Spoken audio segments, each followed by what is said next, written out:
Régulièrement, Brigitte Tollé revient à Kidigan-Zibi pour honorer la mémoire de sa mère. Ces feuilles de tabac doivent protéger son esprit. C'est ici, sur la route 105, que Gladys Tollé a été happée par une autopatrouille de la Sûreté du Québec en 2001. She was crossing the road, and according to the police report, they told me that she was almost in the middle of the road.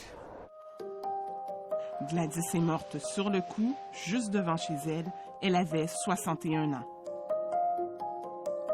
L'impact semble avoir été violent. Au lendemain de l'accident, on pouvait voir les rouleaux que la victime avait dans les cheveux, éparpillés sur une trentaine de mètres en bordure de la route.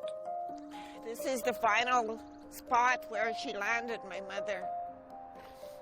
From over there till over here. L'enquête policière a blanchi sur toute la ligne les patrouilleurs responsables de l'accident. Mais Brigitte Tollé croit que la police a camouflé certains aspects de l'affaire. Depuis 16 ans, elle se bat pour une réouverture de l'enquête policière.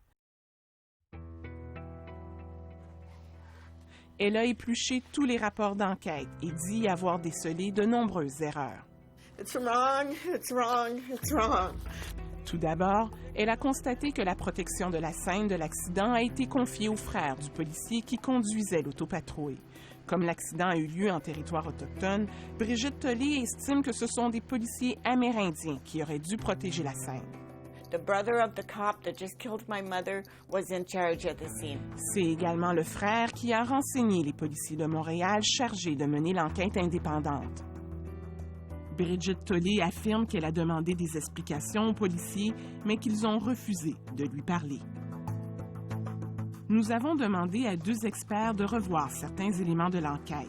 Selon Stéphane Berthomet, il y a dans cette affaire une apparence de conflit d'intérêts.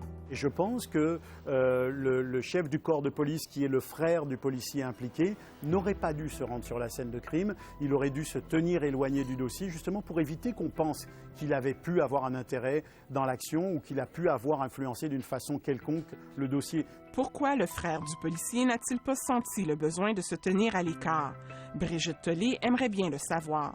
Mais obtenir la réouverture d'une enquête policière n'est pas une mince affaire. Pour demander une réouverture d'enquête, soit de police ou du coroner, il faut arriver avec des éléments nouveaux et probants ou des pistes d'éléments qui, si ces éléments-là étaient prouvés, ça viendrait changer les conclusions qui avaient été tirées à l'époque.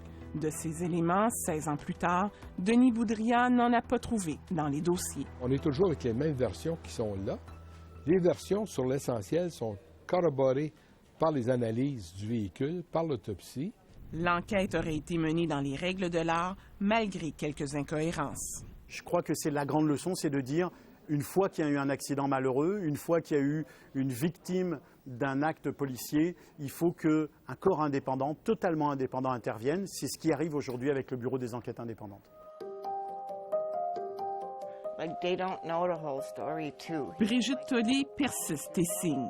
Une apparence de conflit d'intérêts devrait permettre de rouvrir une enquête, selon elle. L'enquête nationale sur les femmes autochtones disparues et assassinées n'a pas le mandat de rouvrir les enquêtes. Elle pourrait toutefois recommander plus de transparence. La commissaire Michèle Audette reconnaît qu'il y a très peu de communication entre les familles des victimes et les autorités policières.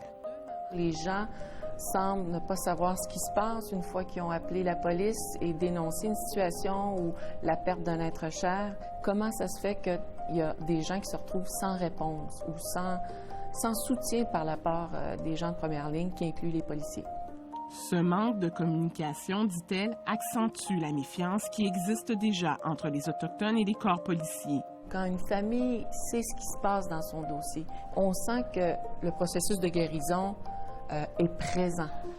Guérir, c'est ce que souhaite Brigitte Tollé. Encore aujourd'hui, elle réclame une rencontre avec la Sûreté du Québec pour obtenir des réponses. If they say they did a good job and they did a good investigation, why don't they talk about it? Parce qu'elle aimerait finalement pouvoir faire son deuil. I don't want to die knowing my mother doesn't have justice.